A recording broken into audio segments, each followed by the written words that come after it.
Maternity wouldn't interrupt it because you would never have a chance to gain a neonatal entitlement before going on maternity. As Simon said, you need to go on maternity on the following day following birth. So you'll never have an opportunity to gain a neonatal entitlement before you go on to maternity. But for something like paternity, for example, if you have an interrupting leave, you can essentially stop the neonatal and then append the remaining neonatal leave on the end, provided that the interrupting leave still finishes within a Tier 1 period. If it finishes in a Tier 2 period, then you need to book it as Tier 2. Hello, everybody, and welcome to February's edition of Payroll Question Time.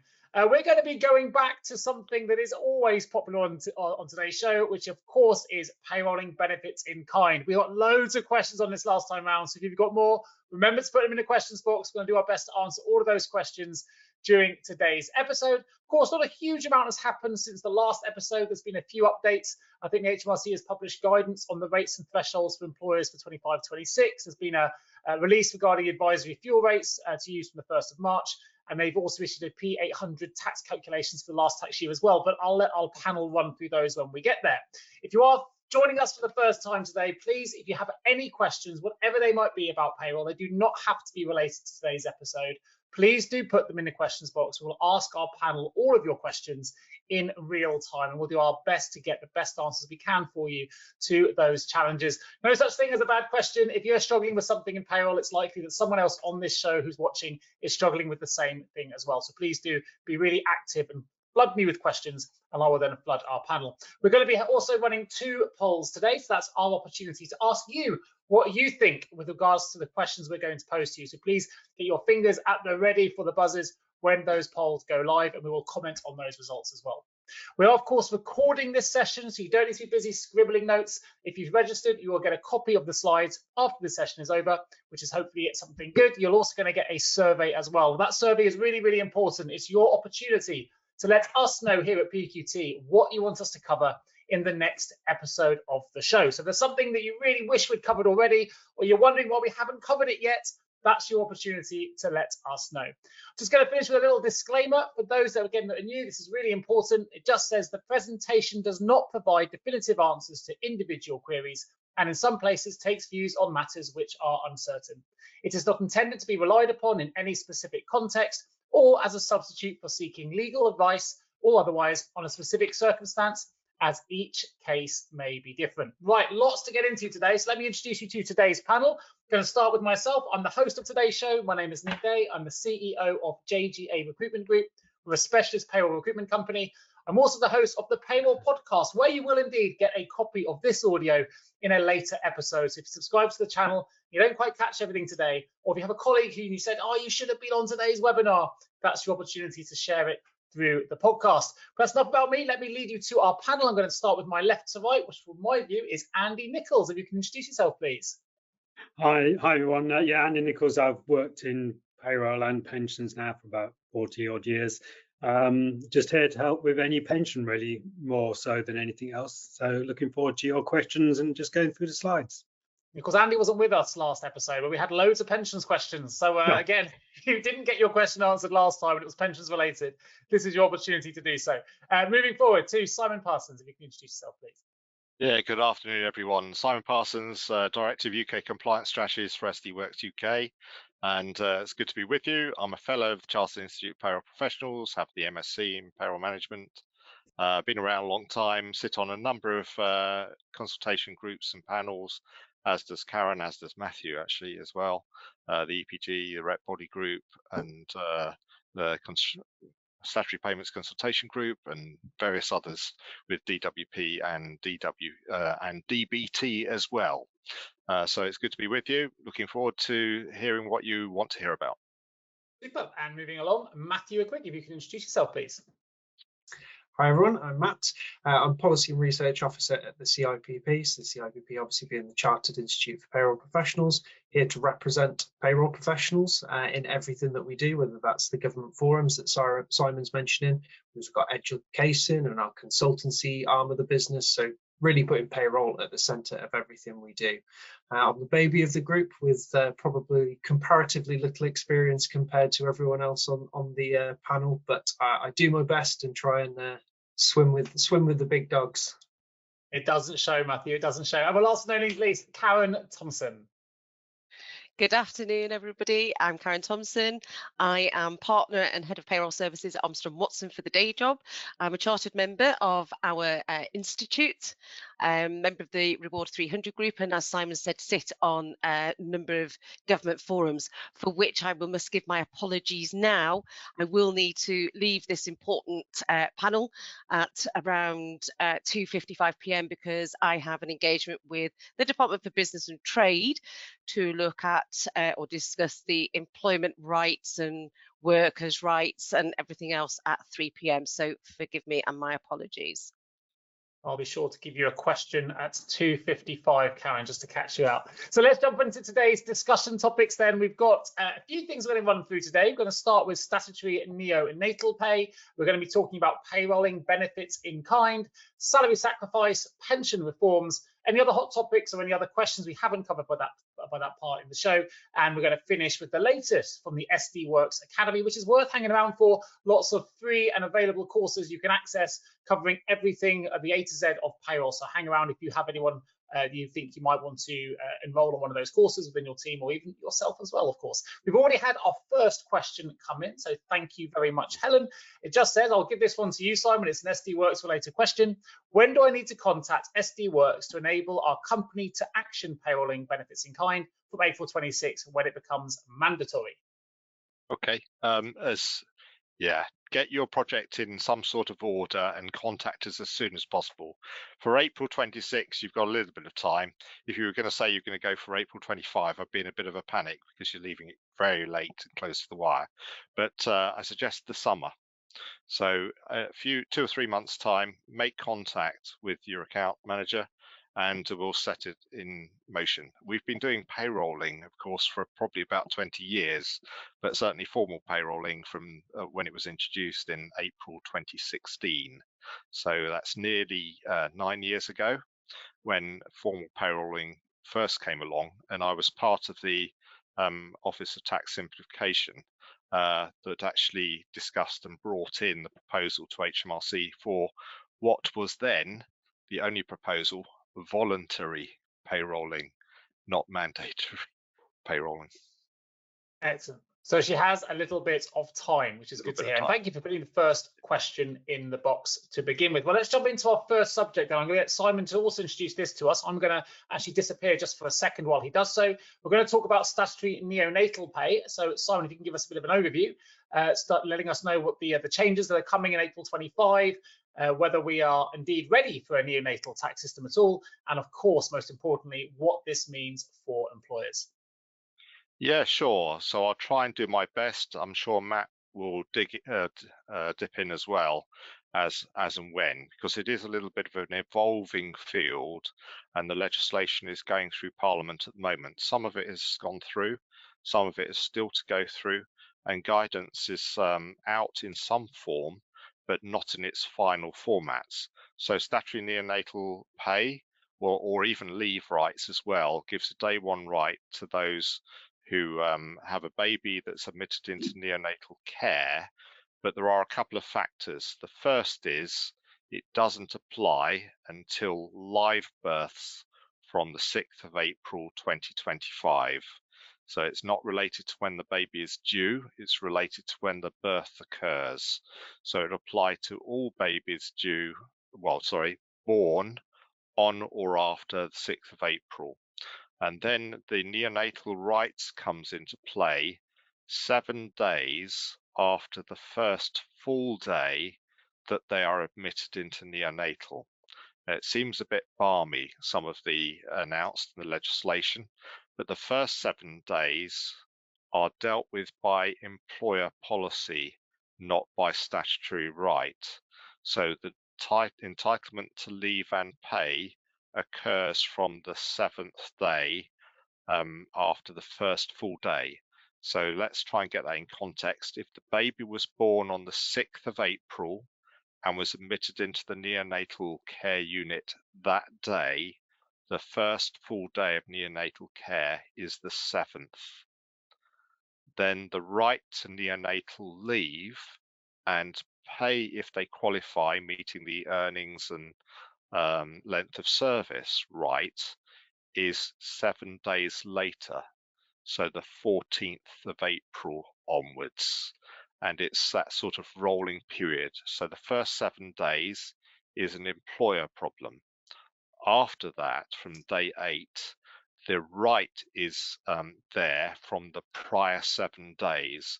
So it's got this sort of looking back, arrears aspect to it, and potentially there is 12 weeks of rights to neonatal leave.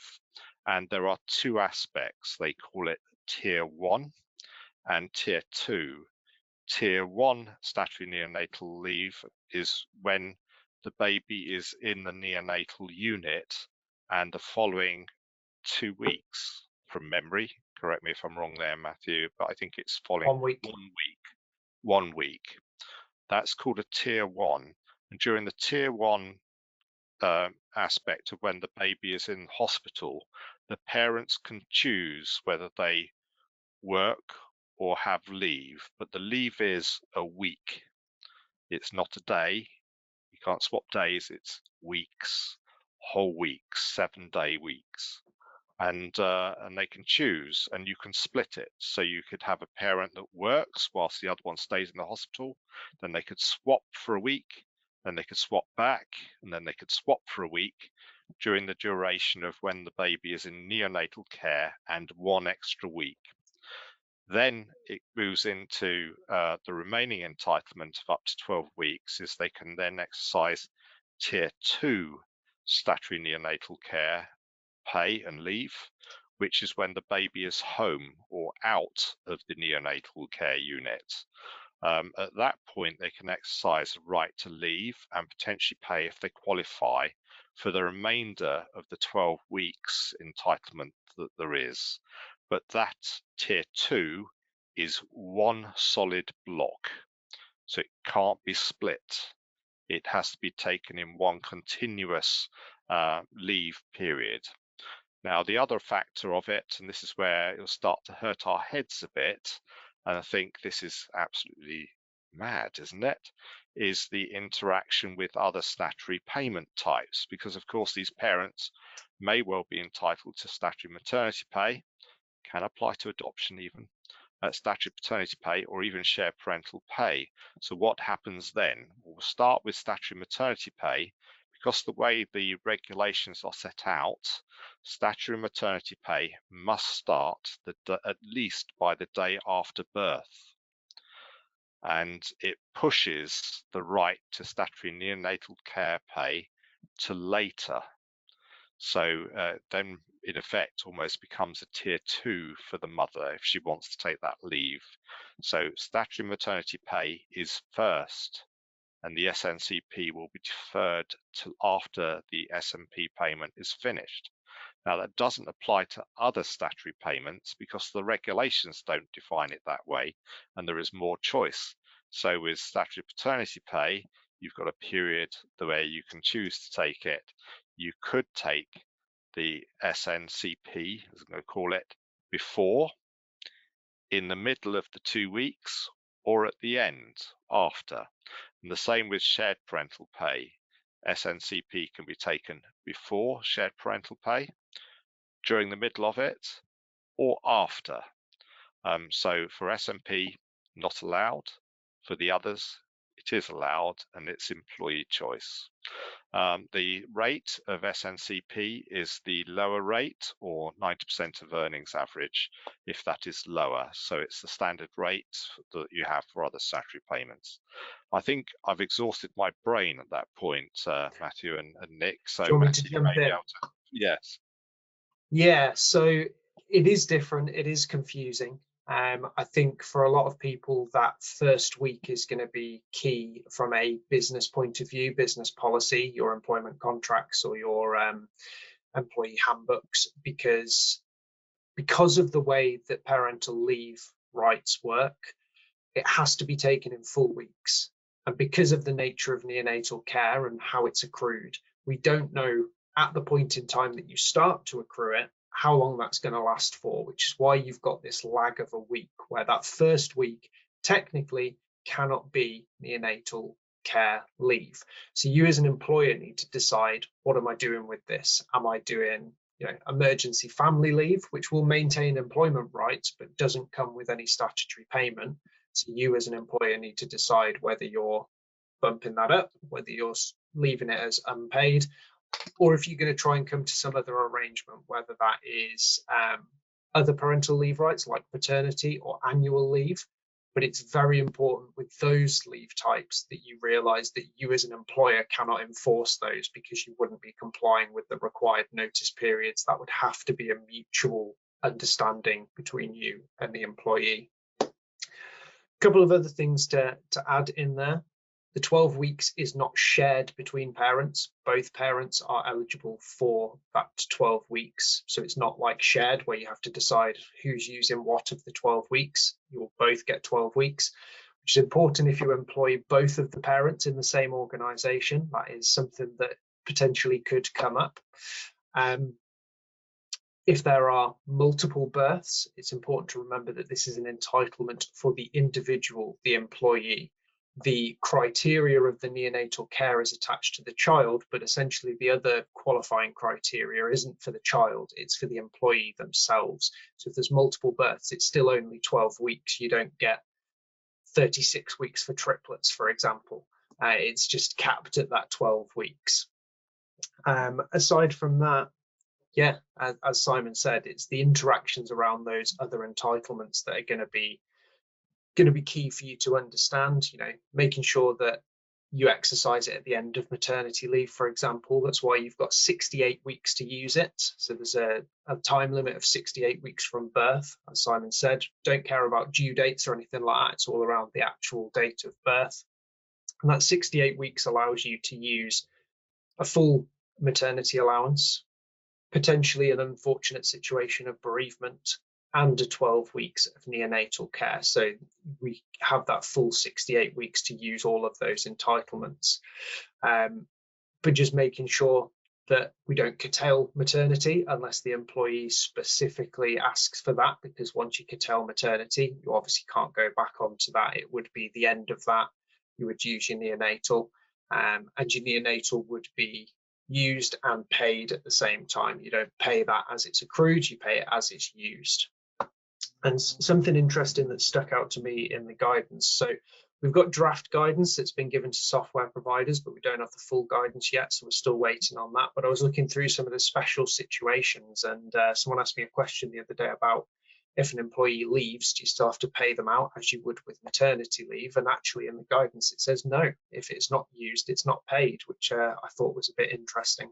But yeah, waiting on the guidance. Once we've got more guidance, we'll be able to go into a lot more detail. But at the moment, if you want to know more, I'd really recommend having a look at the Employers Bulletin or the Agent Update, which has a little bit more information, including the notice requirements. So one last thing while I've just remembered it, the notice requirements. There is a requirement for the employee to give a declaration that they comply or that they are eligible based on the child's care received, and that they fulfill the caring criteria for the child. There is no physical document or proof that they are required to give you that the child was in neonatal care. So while it is a bit confusing for employees not to have the proof of that, it's obviously very loosely constructed to not be onerous on an employee during a time period which is probably going to be fairly stressful for them.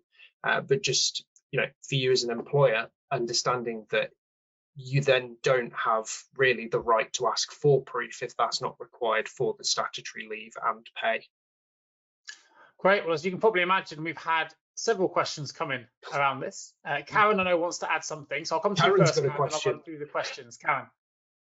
Thank you. I was just going to say, and don't forget, if you use a service provider, you're going to have to share this information with them, and there are information requirements. So the name, the child's birth, if applicable, you're going to have to keep records. I'm looking here of the date the child started to receive neonatal care and what have you. So there's, once again, there's certainly payroll bureaus, we're in the employment law space. because there's contractual rights for leave, but then we've got the pay space. So obviously, depending on which provider you use, or indeed if you're an employer, which software you use, you're going to have to understand what fields are going to be required. And as yet, because we don't actually have the full bits that we need, it'll be a watch this. I've lost your signal a little bit there, Karen. While we're waiting to get your connection back, I'm going to run into the questions, if that's okay. So first one's coming from Mark. It says, hi all, regarding the employer allowance that employers can offset against their PAYE NIC payments, I believe it's 10K or 15K. Is this per PAYE scheme, or is this just a one-time claim for one of your PAYE reference numbers? Any help would be appreciated. I see Matt nodding, so let's come to you for that one, Matt. Yeah, it is not 10,000 and it's not 15,000, it's 10,500. So just above that 10,000, and it is an annual allowance that you can claim. However, if you have linked companies, and there's some guidance on gov.uk as to how you can assess whether you are a linked company, it's basically if you have if you are under the control of another company or a shared director, I believe, you will be considered linked companies. In those instances, only one company in the group can claim that allowance. So you can't claim that across multiple PAYE references if they're all linked as part of one company or one group. So you do need to check that so that you're not claiming it on your director's payroll and your weekly payroll and your monthly payroll, for example. Makes sense. Excellent. I saw another question here. I saw that a parent might need to switch to their pre-planned parental leave, maternity as an example, partway through a week of statutory neonatal care leave. In this case, would they be paid part of the week at statutory neonatal care pay, or would they not be paid at all for those days? So it's this is something that we're waiting on confirmation from DBT. So the current understanding that we have from them, so just to clarify on the example you gave, maternity wouldn't interrupt it because you would never have a chance to gain a neonatal entitlement before going on maternity. As Simon said, you need to go on maternity on the following day following birth. So you'll never have an opportunity to gain a neonatal entitlement before you go on to maternity. But for something like paternity, for example, if you have an interrupting leave, you can essentially stop the neonatal and then append the remaining neonatal leave on the end, provided that the interrupting leave still finishes within a tier 1 period. If it finishes in a tier 2 period, then you need to book it as tier 2. If you've got a partial week, because we have to deal with things with regards to parental leave in full weeks, what we have been told is the current understanding of the legislation is that you will pay the full week in the first partial week where you process, and then the remainder of that week that is still to be taken as leave will then be unpaid at that later point. It's very confusing because at that point, are we then having to force that employee to take the remainder of the week off because they won't be paid for it? What if they say they no longer want that remainder of the week? So we're trying to receive a little bit of clarification on that point to ensure that we don't, force employees to have time off with no statutory pay for that, but also understand that we can't split these weekly payments. They have to be taken as full weeks. So in that first week, you should be paying it in full, and then the remainder of the leave taken elsewhere. Super. And Simon, I'll come to you for this one. Sure. Because, well, can I stick with that one a little bit? Yeah, please can. Is that all right? So there is no daily statutory payment. There are weeks. You could have in between it a day of non-statutory payment to start another week a day or two later, but you can't split a statutory payment except within a pay period fraction, but the remaining week has to be paid, or you have to, as Matt I think hinted, unpay the payment you started, because it's always whole weeks. So and we're waiting for further clarity, but you could have someone take SNCP for a week, work for 2 days, take another week. If they've qualified for it, take 2 days, pay for another week. But you can't have SPP and SNCP overlap. It's not permitted. You will lose one or the other. So the parent will need to have them starting after the completion of another statutory payment. Well, we've had some feedback on your responses, Matthew and Simon, already, saying makes perfect sense. Thank you. It would be great to find out what DBT says on that too. So next question. Are both parents entitled to 12 weeks each? Simon. Yeah, in effect, yes. I think they need to meet the qualifying conditions, and that is the child has to be in neonatal care, and then they do get that qualification, both. Yeah, is that... Yep, that covers it. I'm going to come back to whoever will have 6 months. I hope it's a pretty straight answer for the next one as well. Can we claim the 92% back from neonatal pay?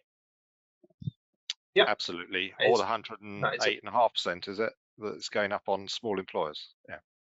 Yes, that was going to add that as well. Yeah, remember to do that if you're a small employer. Super. Will the statutory neonatal also be added on the EPS? Yes. Right. Nice easy ones. Racking through these is good. Okay. Do we know if HMRC will introduce forms like we have the MAP B1 or statutory paternity form?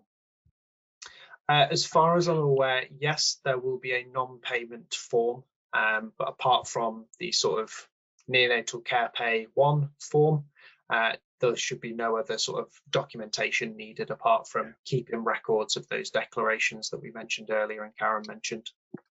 This is slightly different than before because you've mentioned HMRC. Before, all guidance on the statutory payments tends to come from HMRC. It's jointly developed by DWP and DBT. The neonatal care guidance is not developed by HMRC at all. It's actually developed by DBT. So it would be DBT that would be creating any forms or guidance. HMRC may publish it, but they're not involved in its creation, as I understand it. And is there a form that parents receive as well that payroll people need to collect?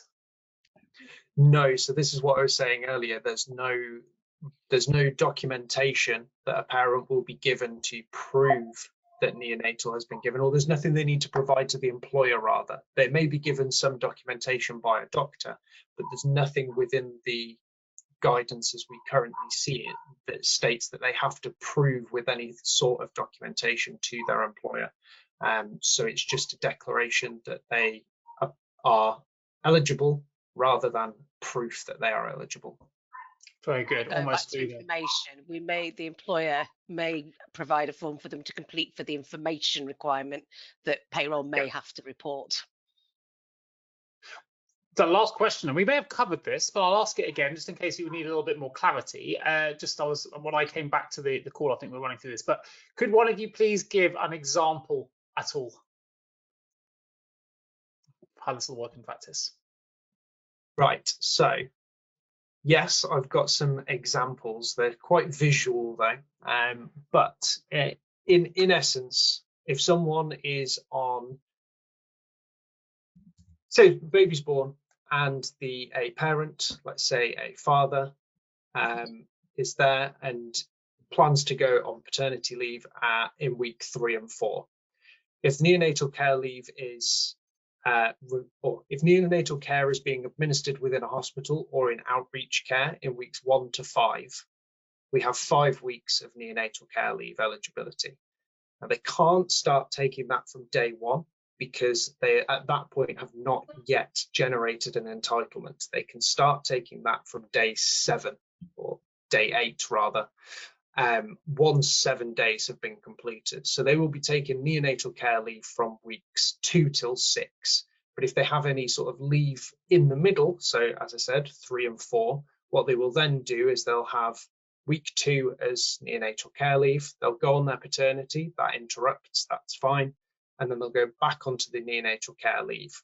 As Simon said, that would be their choice because if the neonatal care is still being administered, it's tier 1, so they can pick and choose what they do. But we would anticipate that it would just be appended onto the leave. And then those 2 weeks of paternity leave that they took can then be stuck onto the end again. So they'll essentially have 1 week neonatal care, 2 weeks paternity, and then 4 weeks neonatal care leave on the end of that again. With the example of maternity, you would go immediately on maternity. So say you've got 4 weeks of neonatal care being administered, those 4 weeks would then be appended right onto the end of the maternity, whether that's after 52 weeks or whether they could tail it earlier and don't have the period of non-payment. Just add it on to the end of there, and that needs to be booked, and the notice periods are 15 days for 1 week, and 2 weeks and over is 4 weeks of notice. Okay, fabulous, brilliant. Well, I think we've had quite a few questions coming now. I think let's move on to the next session. Nick, go on, by all means. is statutory neonatal pay, have DBT said what to do with the pension? Because I would guess the employee pays on the amount received, but the employer, I'm guessing, will be paying on what would have been paid had they not been on statutory neonatal leave. So hopefully the guidance covers that. Does it say, Nick? I suppose you haven't seen it yet properly. But the pension needs to be looked at. It has been asked, Andy. That was certainly something the software developers have asked, and I believe it was asserted that it would be the same as other statutory payments. So as you're suggesting, and that might be a surprise to some of our listeners, employers' contributions are on full pay as if they're working, not on pay received, and employees on employer. Including salary sacrifice cases, you've actually entered a contractual agreement for an enhanced employer contribution. That enhanced contribution is required with no salary sacrifice against statutory payments. That might be something we'll come back to a bit later, but I believe so. But there's a lot of information you could say. I'm sure we had a chat about this before, didn't we, Karen, Matt, and myself? And there's a lot of questions outstanding which we don't really have. The guidance, the first edition of the guidance is actually a little bit misleading. I thought, for example, its calculation of earnings just referred to an 8-week calculation of gross earnings. That's not the basis of calculation. It's related to national insurance gross earnings, not gross pay. So there were aspects. But as I think I was saying, this guidance is developed by DBT, not HMRC. Before HMRC have issued guidance, but in cooperation with the DWP and the DBT, or what it was, BAYS, this guidance is entirely DBT's creation. Yeah. And they are the only DBT. I'll nickname you Hawkeye from now on, just picking it up. Yeah, no, it's a valid point, and I think something let's explore a bit more on other aspects, Andy, in the pension section. Yeah, okay. Sure. Definitely. And also, you'll be pleased to hear Matthew, Diane commented saying that was a great example. Thank you. There you go. I was a little bit disappointed didn't put on the voices. I was putting a little bit more acting to come out with the examples, like the parent. But hey, I won't critique the knowledge. Right, let's move into the next section then, because we've got a lot of questions on this in our last episode, and actually every time we talk about it, we usually get a lot of questions. So I want to make sure we give our audience enough time to pose their questions in as well. Let's move over to payrolling benefits in kind. We're going to just update everyone on the latest, the double taxation myth, registration, yes or no, getting ready for April 26, what's easy, what's hard, the journey and impacts. Karen, I know that I haven't come to you with some of those questions, so let me come over to you a little bit. Maybe you can give us a little bit on the latest, if you may.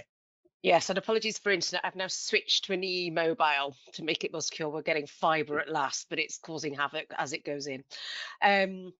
Well, the latest that I know is we have no more news. We are really struggling. There's a lot of pushback in the industry to delay this to 2027, simply because we are now, can't believe it, end of February of 25, and we still don't even know what's going to be required. We suspect, and we know Class 1A, for example, is going to be reported at the time. It's going to be, but Class 1A has always, traditionally been a bulk and an employers only NI, but this is going to have to be sort of by employee. But we need software. How are we going to report it? And then when you're looking at, as an agent, what do we need from clients? And we've got clients asking us all the time, what is it we're going to do? Because it's, we know at the moment voluntary is okay in the fact that other than cars, you bulk it all together and it's reportable. The Class 1A is reported P11DB at the end of the year, job done. But with this one, we think it's going to be perhaps by component, just like the P11D, with the exception, of course, of loans and beneficial loans and accommodation. But if you do want to do that, you can voluntarily do that. But if you're voluntarily doing it, does that mean that you'll need to register to do that voluntarily?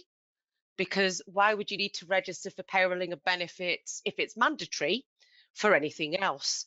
So to be fair, Nick, we are really in a challenging situation at the moment. We know we've got to do this, whether it's 26, 27, our concerns, our timings, our software clearly is not ready because it does not know what to put in it.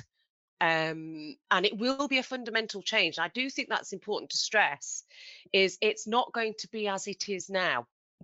It will be something different.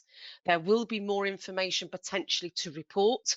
And again, I come back to, as an employer, if you have medical benefits, for example, that you're reporting, it may be that might be all you have. But if you have multiple benefits and if you use a provider of some kind, they're going to need to get the information from you, which then does lead, I think, into another area that I think still needs to be considered, which is advice. So if you've got payrolling of benefits and, at the moment, P11D, you may get that done by a tax agent of some kind. You may not do it in-house at all. Your agent may not do it if they're a payroll agent, perhaps, certainly P11Ds. So what happens if you then, I'll use double cab pickups as a classic example. You have them. Is it a car or is it a van? Now, we know HMRC would like to treat them all as cars, but is it? So where do you go for that advice? Many payroll professionals will have a knowledge of BICS, perhaps a greater understanding, but will they have sufficient knowledge, or do you need to start considering now, looking at benefits in kind, as in it's taxable, are they nickable, and where do you go when somebody says, the employer says, or directors that say, we'd like to introduce X, how will this be impacted in respect of benefits in kind? Who is going to answer that question for you? Is it you with the knowledge, because it is viewed as tax advice? As far as if you take professional bodies like ICAEW, so the Institute of Chartered Accountants for England and Wales, or the same for Scotland, it is viewed as tax advice in their eyes.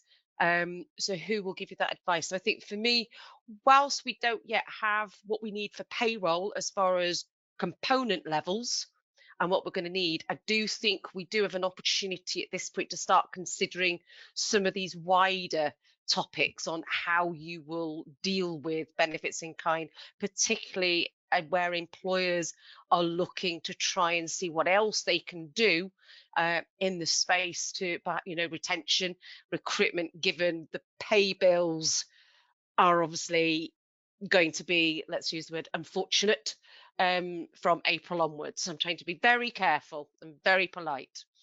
So that's my view. You mentioned systems. Obviously, Simon is chair of lots of different things, but one of them is the payroll system, one of the payroll systems committee. So, where are we in relation to the system side of things, Simon? And perhaps if you can talk us through that element, and also then bring us into the double taxation myth, that would be great. Yeah, sure. Thanks, Nick. So, payroll software developers are ready and willing to be consulted on the changes for April 26. I think that's been quite obvious in the consultation meetings that have occurred through the past year. However, I think going to Karen's comments, really, how many of those consultation meetings have actually occurred on what will happen in April 26? The answer is 0. None have occurred. So we've had a couple of presentations on thoughts and processes in some of the I call more remote consultation groupings that aren't necessarily public, but we haven't actually had the commencement. Now, it may be they're waiting for the March fiscal event to allow the progression to the next stage of consultation, because of course mandation is April 26, and they're running out of time. But there's an element of, if it's going to be developed, it all needs to be settled for the summer, because software will need to be operated. Now, in relation to payrolling now, most software probably already has capabilities. Not everyone will. Again, I think Karen's raised an important point. We all know how to do this, don't we? The question sometimes is, are you allowed to do it? And some of this activity strays into tax advice. Payroll activity per se doesn't, but benefit advice and what is taxable and its operation is, and it's regulated. So you may actually find yourselves into a regulated matter. But that goes with the other proposal, sorry, sidelining a little bit, of the government will bringing in potentially regulatory registration of all tax advice from April 26. We haven't really heard too much about how that's being progressed either, which might affect payroll as well. So we'll have to see where that goes. But the software developers are ready and willing to progress. However, time is running out rapidly. And Matthew, then what do we need to do then with time running out rapidly in order for us to get ready for April 26? Sorry, I get myself off mute. Yeah, I think getting ready at the moment is the question of, do you jump before you're pushed? Are you going to try and do payrolling from April 2025? As Simon said earlier in the session, you're running out of time to make that decision, depending on your software and the size of your business and what benefits you want to payroll. As far as I feel, what companies need to do is to really look at the data that they hold and the data that they collect on these benefits. You know, all of the information that you currently put on a P11DB is going to have to go somewhere. And it's likely that that's going to have to be part of the RTI data. Now, we don't know at the moment what sort of changes are going to be made to the RTI data, what you're going to be expected to provide, how often you're going to be expected to provide it, for example. But let's just say that you need to provide that every pay period, where you need to have an accurate understanding of what your benefits are costing you at that moment in time, whether you flex those throughout the year based on, you know, your invoicing cycle might be different to your payment cycle, and it might not be lined up to your tax year. So really understanding what data you collect and is it good enough to supply through RTI, rather than having that big consolidation piece at the end of the year where, as Karen said, it might not be you that's doing that. You might sort of provide that data to someone else to try and ease the burden on your team. But once it's part of payrolling, it's going to have to be part of your team because it's part of the normal payroll process. So really thinking about those sort of data requirements. But if you want to go ahead this year, good luck. But just remember, you will need to register this year as normal. We've had a few questions related to that. One of them, hopefully we can reassure one of our observers today, Robert, who says, you're worrying me now. We're going April 2025 and going through SAP config. Should I be worried? Yeah, I'm thinking probably not. The question is, you may have to go through a transition into April 26. So the principle of getting your benefits identified, your suppliers identified of data, because it won't be you, they'll be coming from third parties, and there may be a variety that now have to provide. And before, historically, they provide it retrospectively, so they've looked back in time after the event, so they know the outcome of the race. Now they need to look in advance and predict what it's going to be in the future, because that's what payrolling does. So it's similar information, but instead of looking back, you're looking forward. So they'll now have to provide that going forward wise. Now, if you've cracked that for April 25, you're in a good place for April 26 or April 27. even if the data is different. But at the moment, if you've got medical, dental, I don't know, housing, loan, when they're allowed to be coming in April 26 or whatever, car, let's stick with medical and car. If you've got medical and car and you've got that cracked, the benefit is for reported together. Now, the reality for April 26 is that the config will have to change. So instead of it being, is this a benefit in kind? Yes, it may be, yes, this is a benefit in kind, A type, B type, C type, and then the software will just accumulate that into benefit in kind field A value, B value, C value, whereas at the moment it's just benefit in kind. The only difference at the moment is car is individual, and lots of people get that wrong. So even though your lease suppliers may say oh yeah, not a problem, we do this for loads, I think in 80% of cases they don't get it right when they first supply the data. They have to kind of change. But I think, yeah, April 25, don't be so worried, because if you've tackled your supplier and the data, you're in a good place for when mandation comes in. It's just a thought. And I haven't covered double taxation. I was going to say, could I just nip in, Simon, before you do, because it's going to segue lovely into your double taxation bit. Just so that you're aware, I've come across some company car, electric car schemes who obviously, you know, you can still do salary sacrifice for those.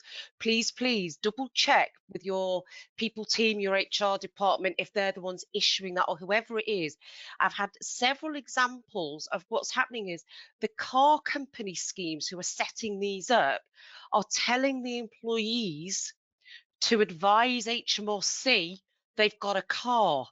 Now, if you're doing payrolling of benefits, the last thing you want them to do is that. Yes. And Simon will very nicely explain why you don't want that. So please check the communications. If you're not issuing the communication yourself, please check the communication that the provider is issuing, because I can tell you some of the messes that we're having to clear up because the poor employees have suffered because of it. And I'll hand over to Simon because I probably won't get a chance to say anything else now. So once again, it's been a pleasure, but I will leave about 5-2.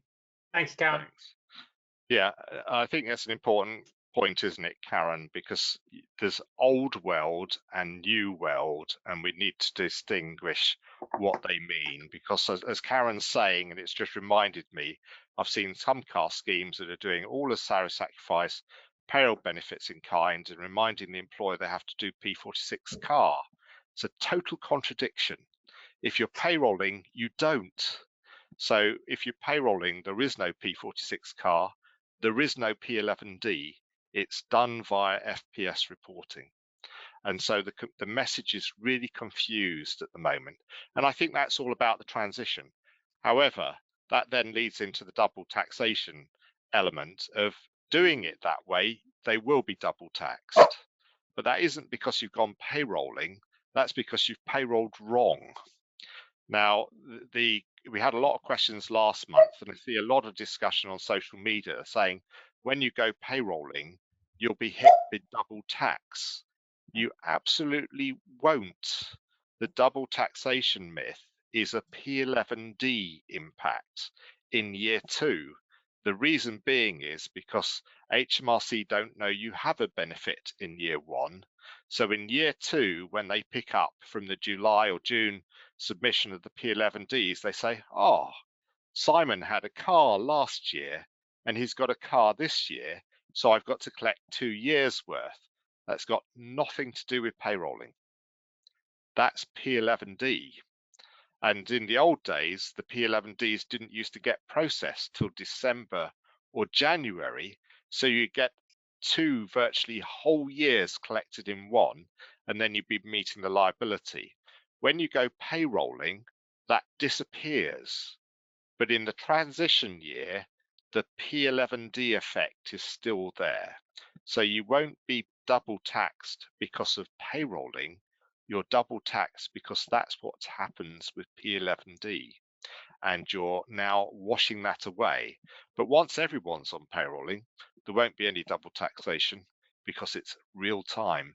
There's no, oh, we've just realized they had a benefit last year and we're 2/3 of the way through this year, they've got the same benefit this year, got to go and collect it all, here's a bill. And so just be wary that the double taxation myth isn't going payrolling. You will have that even if you don't. Super. We're going to run our first poll in just a moment. I know Karen's got to leave us as well in just a moment also. Is there anything you want to add to the what's easy, what's hard, or the journey and the impacts? Have we covered everything, or should we run into our first poll? Matt, Simon, Karen, anything you'd like to add? Or indeed, Andy? Yeah, it's just, yeah, and I think it's cars are probably the what's hard, to be honest. The others generally are easy, but the cars is, and it's not because it's very different, it's just subtly different, and you're going to be reliant on your supplier giving you data. And some of you that do P11Ds will know that they're not always particularly timely with it. With payrolling, of course, it's all up front. I was also going to add, if I may, if you're doing it in payroll where you currently use providers to do P11Ds, what have you, is don't forget to work with your HR departments, because, you know, particularly where there's salary sacrifice involved with likes of electric cars, amount foregone. So where there's flexible benefits as we once knew it, as it was called, if you're operating that, if you're not familiar with what amount foregone opera rules are, you may want to familiarise yourself sooner. Very good. Well, let's go to our first poll. We've had quite a few questions. I'm going to ask our panel of questions while we wait for the poll results to come in. I'm going to say a big thank you to Karen Thompson for joining us today on Payroll Question Time as well. We'll welcome you back to the next episode of the show. And while Karen slinks away to her next meeting, let's go into the next poll then. So the poll is, are you going for April 25 or 26? You can, options here for those in audio are already payrolling, switching in 2025, waiting for mandation in 2026, or not applicable. While we're waiting for those results to come in, we've got 136 of you on this poll. I think it would be great if we can get every single one of you involved in this poll. That'd be fantastic. And we'll comment on those results in a minute. While we're waiting for those to come in, though, we've got 5 or 6 questions to run through. So number one, does this mean that for every benefit we need to declare the years in advance like a PSA? Are PSAs still allowed? Does that mean we don't have to do anything different? Matthew? So as far as I'm aware, PSAs are not going away. So that's a completely separate arrangement that you would have with HMRC to cover those liabilities for any benefits that you've provided. In terms of having to process it in real time, there is going to be an element of estimation with some benefits. Obviously, the onus will be on you as the employer to make sure that your estimation is as accurate as possible. And if you can make sure that you get that data ahead of time, that's obviously going to serve you well. But we know that there are going to be some benefits, some occasions where there might be a mid-year change and you're going to have to adjust the value of the benefit, and you're going to have to change things partway throughout the year. Again, like we said, we're still waiting on further information, so it's a bit sort of lacking on the ground, but there is the potential that we're going to see some sort of month 13 process. I don't want to call it a month 13 process because I don't think that's entirely accurate, but essentially there needs to be some process for a year-end reconciliation where you can kind of adjust those figures that you've provided throughout the year if they weren't as you expected them to be through your estimations. So we really need the detail on that. But yeah, there's going to be a bit of an element of estimation at the start of the year. There's going to be an element of rectification at the end of the year. So hopefully it's fairly straightforward and simple, but we'll see. Super. Next question then comes in from Jacqueline. It says, for employees who receive car allowance and use their private cars for business mileage, if the employer does not pay the full 45p, what are the other options that payroll can advise the employee, such as giving the employee options to either claim on their self-assessment, or is there a particular calculation that can be done? Simon? Well, there are, and there's increasingly becoming popular amongst some employers, and going back on the ruling on the mileage claims on national insurance contributions. So at the moment, predominantly that's dealt with by the employee making a claim on their self-assessment or completing an R85 form of the business expense related on the 45p minus the amount they've actually received. But it's certainly an option that we offer in our solution, is that you can set up a pay element to put through the mileage amount with an amount which reduces the national insurance liability, because of course there's a 15% saving for the employer from April 25 for those who are paying mileage under the 45 pence, but paying a car allowance amount which is currently taxed in NI. So there are options to do available for people moving forward. The only means of saving the national insurance contribution value really is by operating through the payroll. The tax, of course, can be operated through R85 and self-assessment. Super. Okay. And next question for you, Matthew, this time. Regarding the P46 car and not reporting if you are payrolling benefits, we are not salary sacrificed for company car. We just payroll the benefit each month. However, we were told that we had to still do the P46 car for this. Are you saying that regardless of salary sacrifice and your payroll company car P46 is not required? Oh, I'm gonna pass on that because that's not something Absolutely. that I've personally had to deal with. But Simon's jumping right in. Thank you, Simon. Yes, it's not required. If you're payrolling, you don't do P11D or P46 car, but you are required to report the car on the FPS through the payroll. Perfect. Okay. We payroll all our benefits. The biggest issue we have found since moving over is that it is included in the taxable pay by FPS. But when DWP view this for benefit purposes, such as UC, there is always a difference due to the taxable benefit.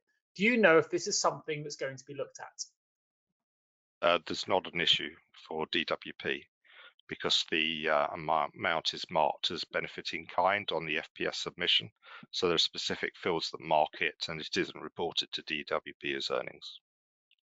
Okay, fantastic. Last couple of questions here, and we'll have a look at those poll results. What are the plans for loans and accommodation with payrolling? Matthew. Yes, so Simon's chuckling to himself because at the moment we don't know the plans.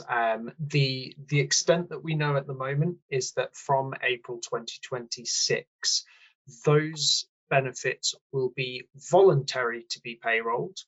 Otherwise, they will continue to be on the legacy process or the P11D process. So we would expect that there would be an amended P11D, which will only, or P11DB, that will only show those benefits that can be processed via a P11D.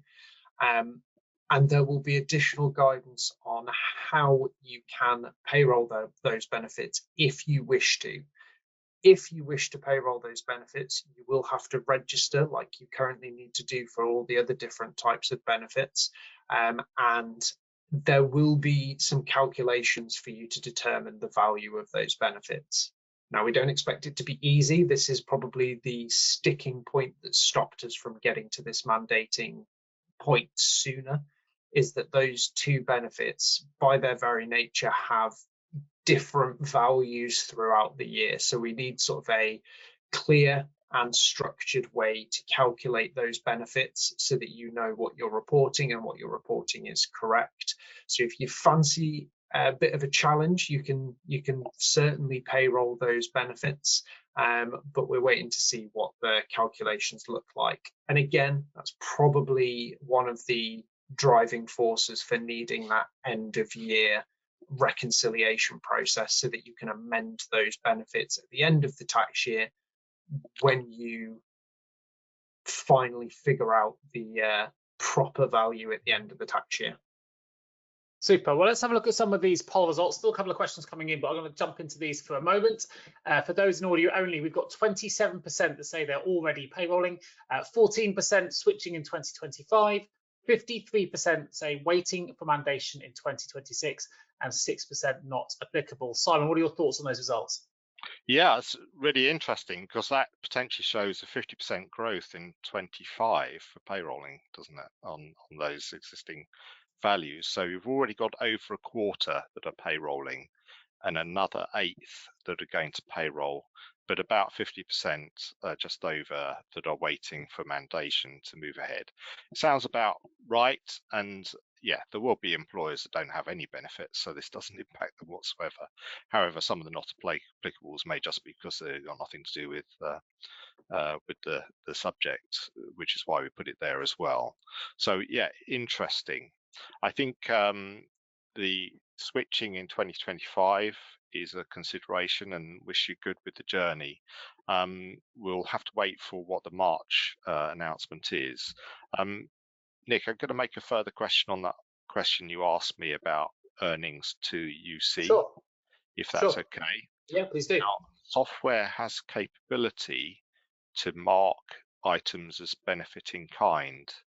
Now, it isn't just simply putting something through that's subject to tax. You have to mark it as a BIC item.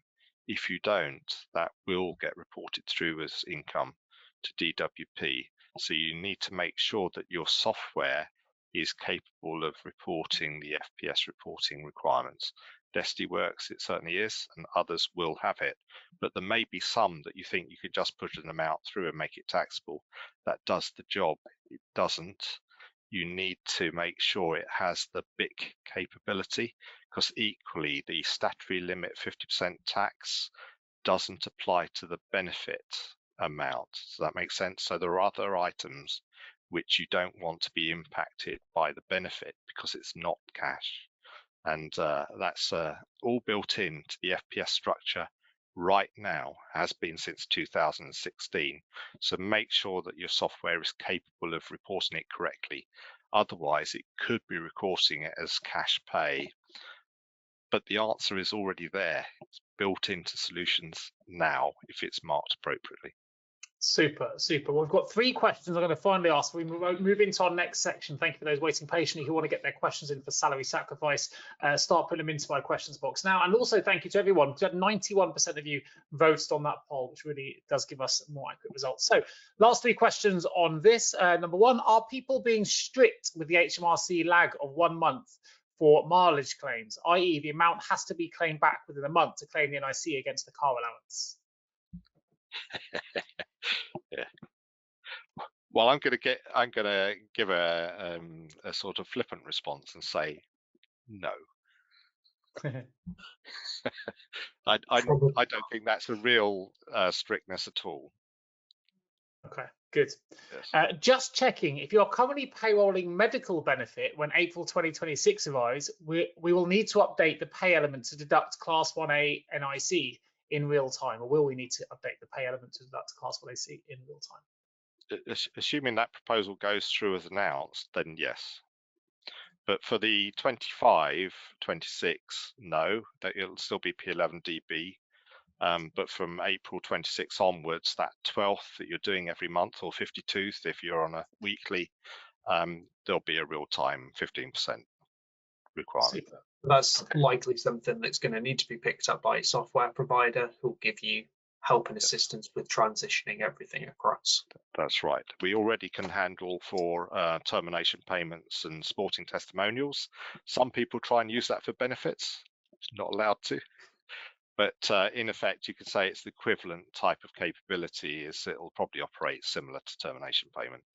Very good. I've got an observation is that annoyingly, gov.uk states that except for cars, which will be confusing, you must still report these benefits on our P11D, even if you're payrolling other benefits for the same employees. No, not if you're formally payrolling. You don't have to do P11D. I think the observation here is that's what you're talking about the P11DB. gov.uk is stating. I don't know if that's accurate or not. No, That's what yeah, I don't. I'm sorry, I'm suspicious that that's accurate. There is a requirement if you're payrolling to report the employer adjustment for P11DB of Class 1A. There isn't a P11D requirement for that benefit. Okay, and finally, if we process PMI by payrolling, will we also have to submit P11DB for Class 1A, or can payroll software calculate this? For 25, 26, you have to do the P11DB. For 26, 27, assuming it goes ahead with real-time Class 1A, you won't in June or July 27, when that would have been due, because it will actually be collected in real time. Fantastic. Well, listen, let's move on to salary sacrifice, because this is often quite a meaty section as well. I'm conscious we've got Andy's pension section to get to and another poll. We've got time is slowly disappearing from us. So, Matthew, can you give us a bit of an overview on the salary sacrifice? We've got a couple of bullet points here: avoiding national insurance increases, dealing with the sacrifice, dealing with the benefit, minimum wage, and maternity rights. Matthew, you have the floor. Yeah, well, salary sacrifice is coming back into the conversation a little bit, predominantly because for some benefits, it can be used to reduce the national insurance contributions that an employer pays.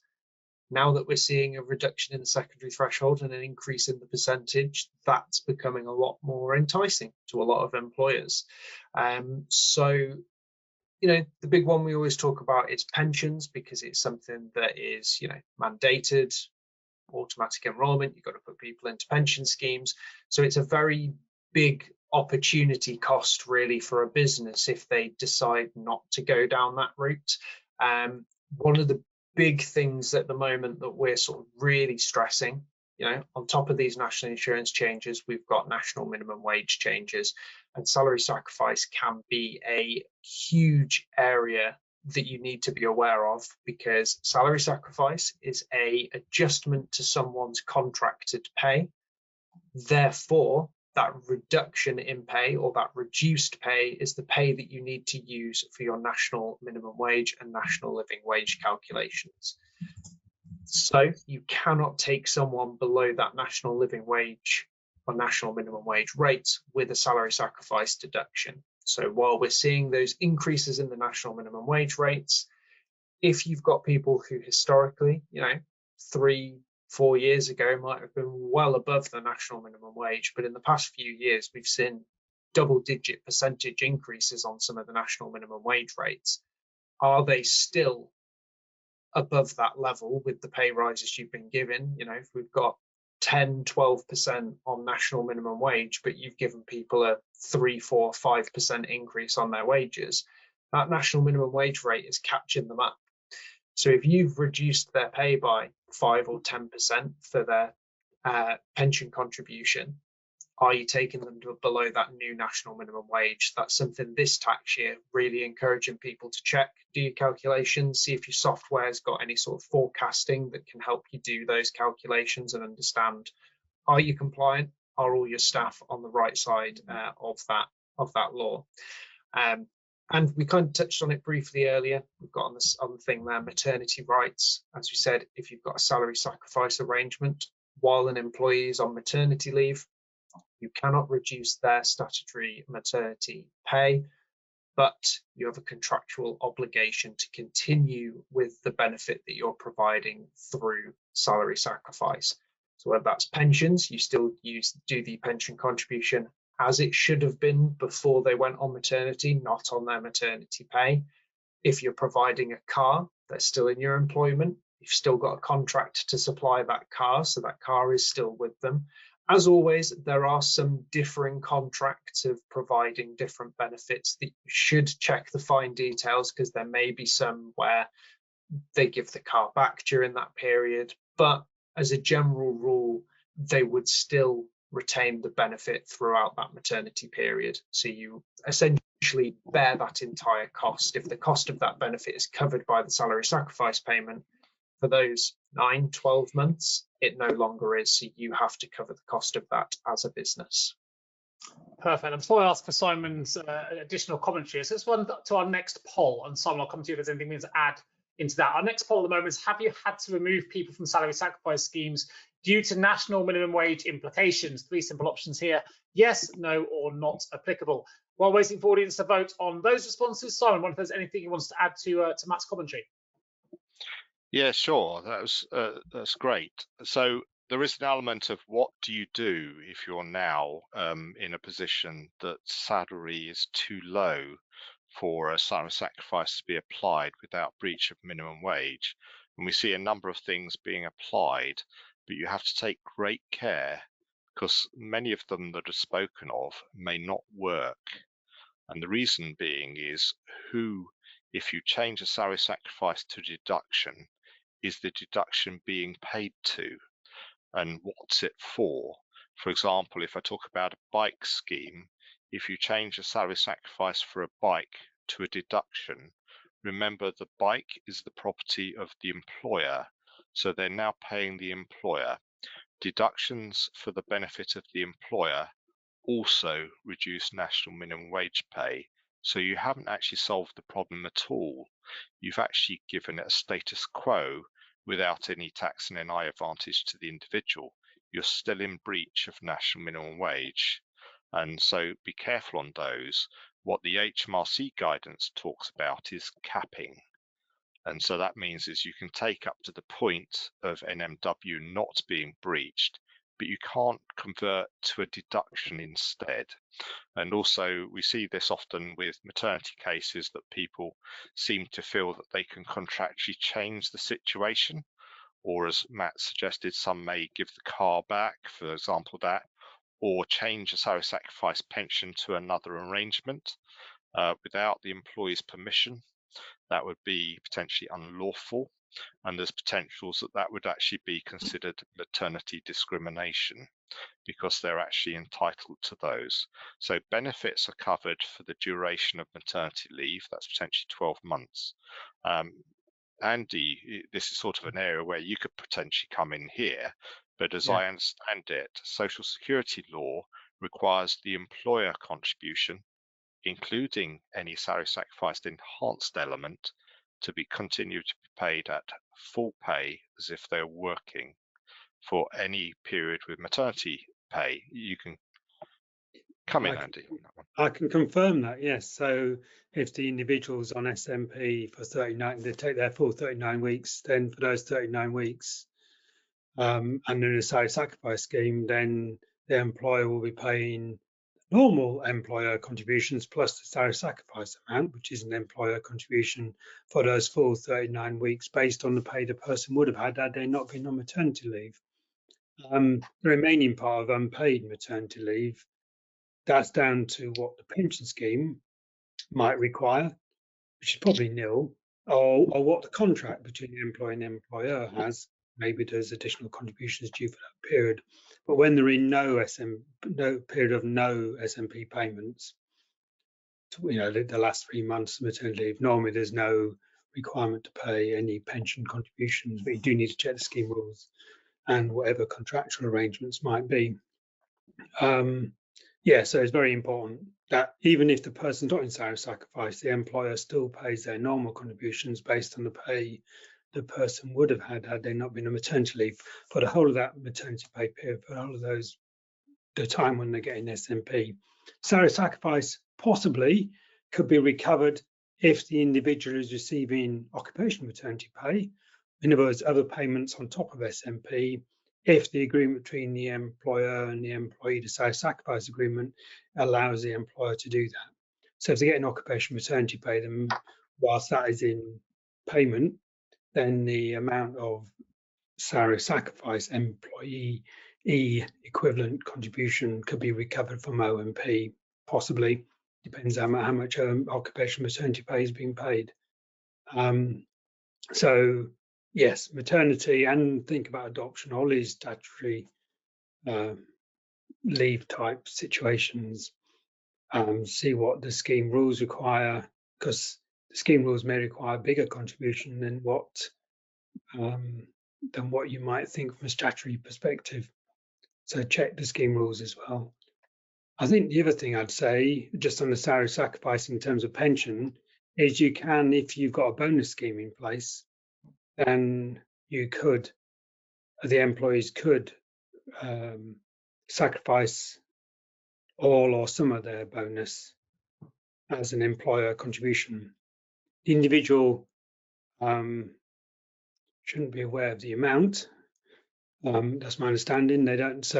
But they could say, I want to give 50% of my bonus. I want to give £1,000 of my bonus as a salary sacrifice amount, i.e., to give a part of your bonus in exchange for an additional employer contribution. So that would save employees national insurance on top of the normal tax relief set up.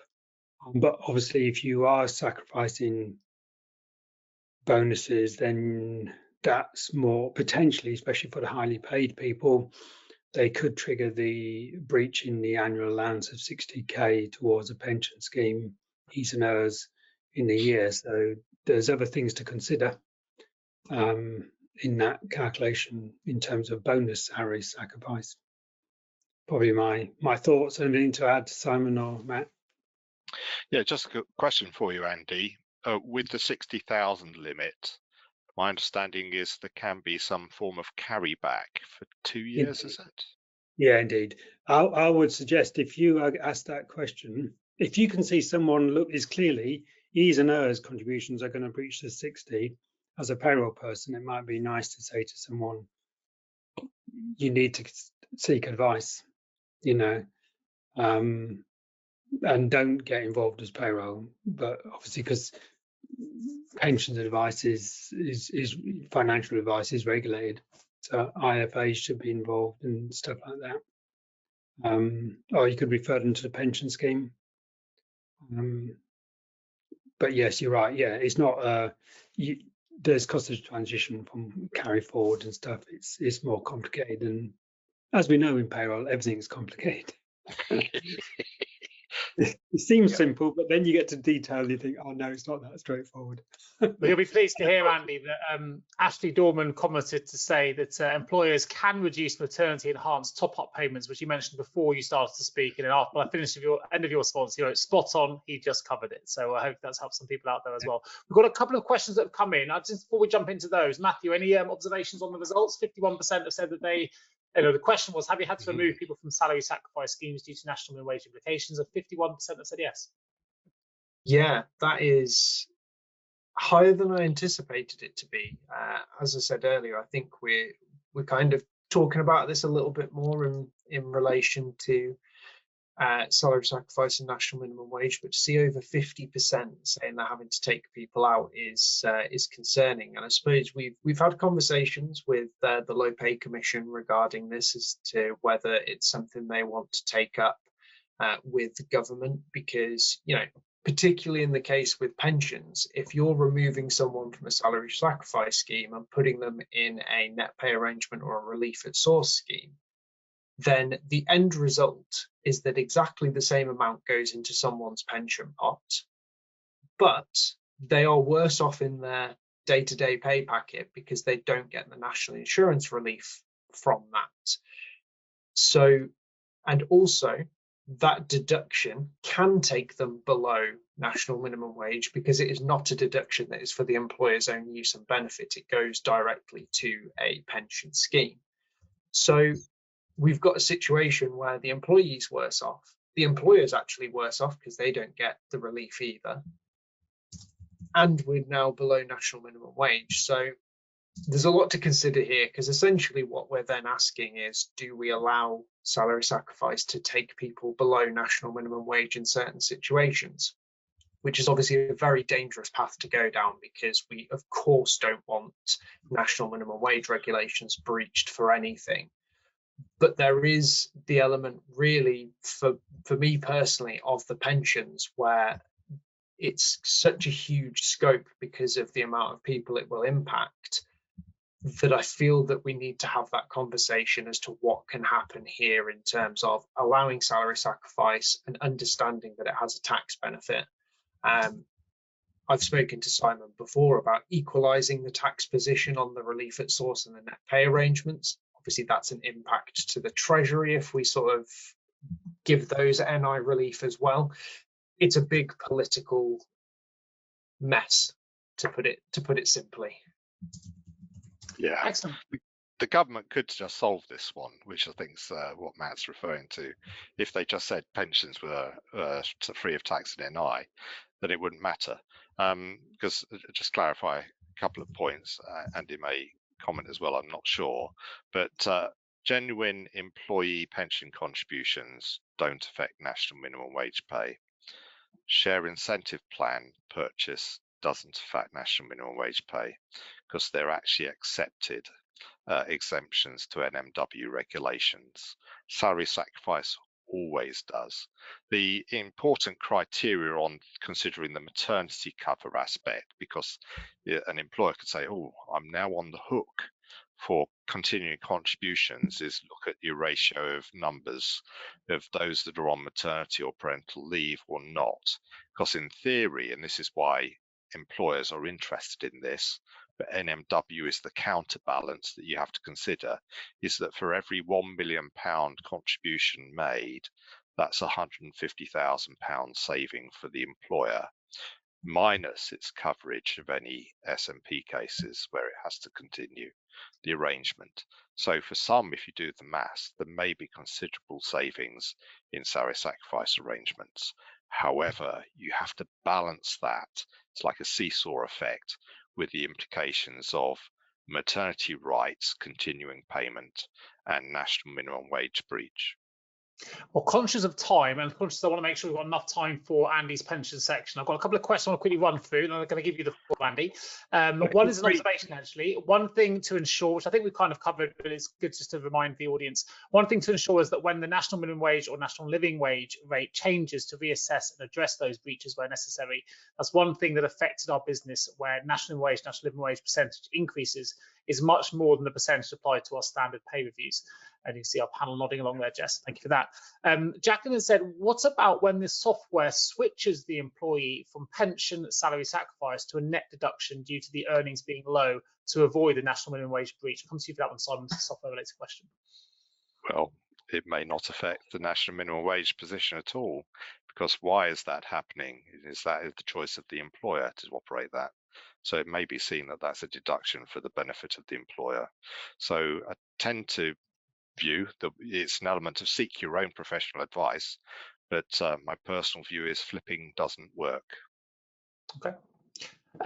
Andrew's made an observation, actually, which is I think a bit of a challenge or an observation based on your comment, Andy, about not knowing the bonus. If the employees can know the bonus amount when making the sacrifice, they must elect to sacrifice it the month before the payment of the bonus.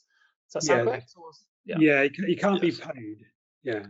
You can't be subject to actually being paid, so it's before it's contractually due that you have to make the sacrifice. Yeah, so it's okay if the bonus is known as long as it's done in advance. Yeah, okay. Last question here. Where is the best, I'll confuse this one, Matt, because I might know where the answer might go. Where is the best guidance, or where can we get the best guidance for working out and ensuring that you are compliant with HMRC when being asked to provide a loan to an employee? Oh, good question. Really, the legislation is the best place to look for 100% compliance, but legislation is complicated and it's not very easy to read. So the next best place is usually gov.uk. It's always important to remember gov.uk is HMRC's interpretation of the law, not necessarily the law, but they're obviously the ones going to be enforcing it. So gov.uk is going to be your best bet. And then professional publications, CIPP, Payroll Centre. Simon puts out things regularly, so have a look around and I'm sure you can find something that will help you out. Perfect. And last one on his list, could you clarify salary sacrifice pension whilst an employee is on maternity leave with no pay, please? Is the employer contribution still the value that would have been used if the employee had sacrificed salary, or would it only be the employer contribution ignoring any amount that the employee would have sacrificed? Well, a comment, there is actually, Andy will chip in, I'm sure, there is absolutely no requirement for an employer to make contributions through a period of non-pay. But during periods of pay, any pay, the requirement on the employer contribution is it's based on full pay earnings as if they were working.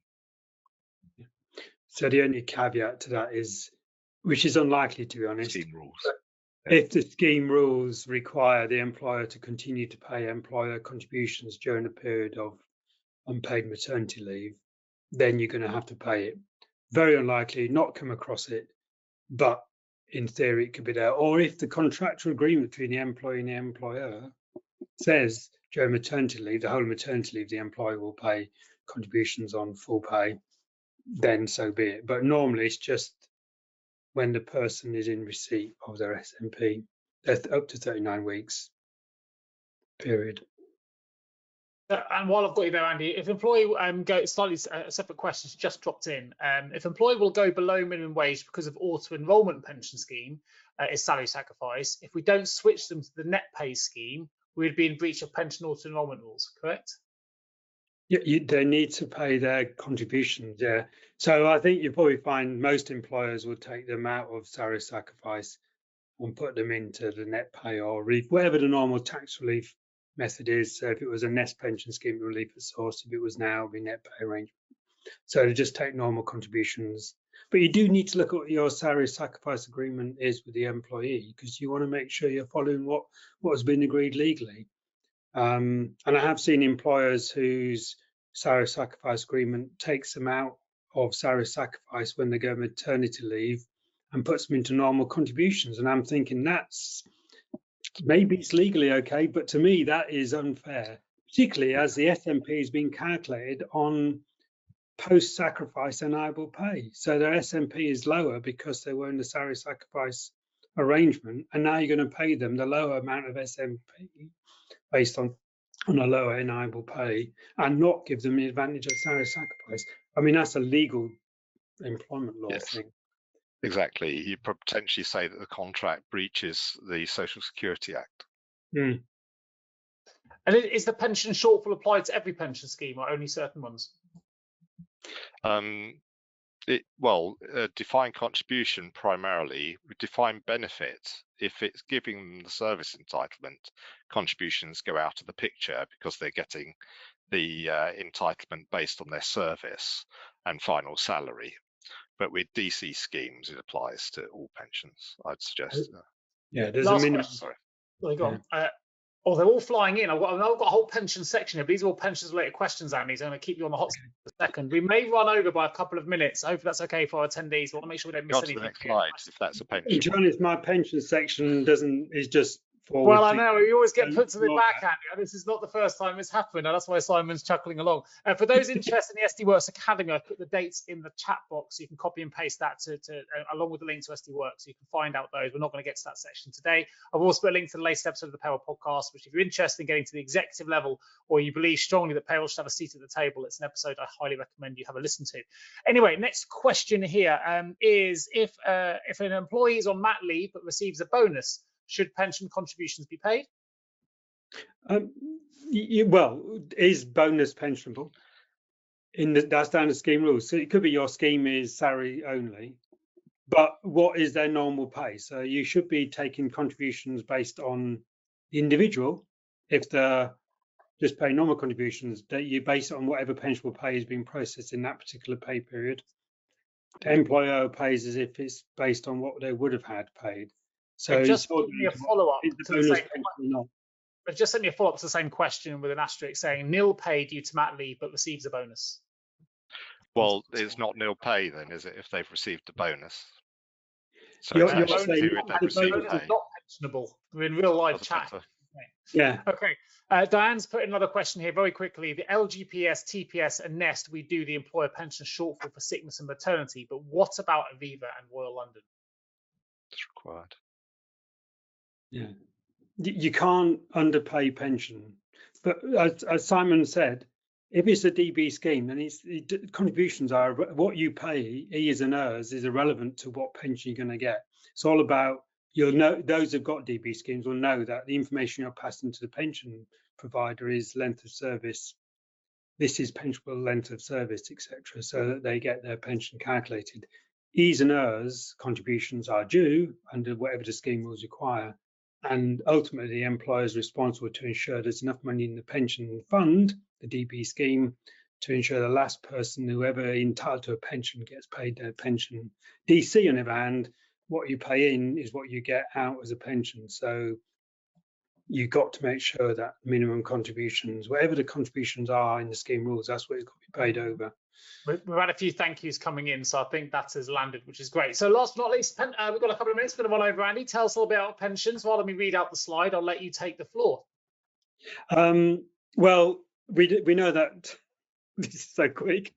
So relief at source net pay arrangement, if you don't pay tax as an individual, then you will end up with relief at source. You automatically get tax relief. You will pay less, and you'll pay less as an individual, because your tax relief bit is covered by HMRC. But if you're in a net pay arrangement, you'll end up paying the full contribution. You won't get any tax relief on it.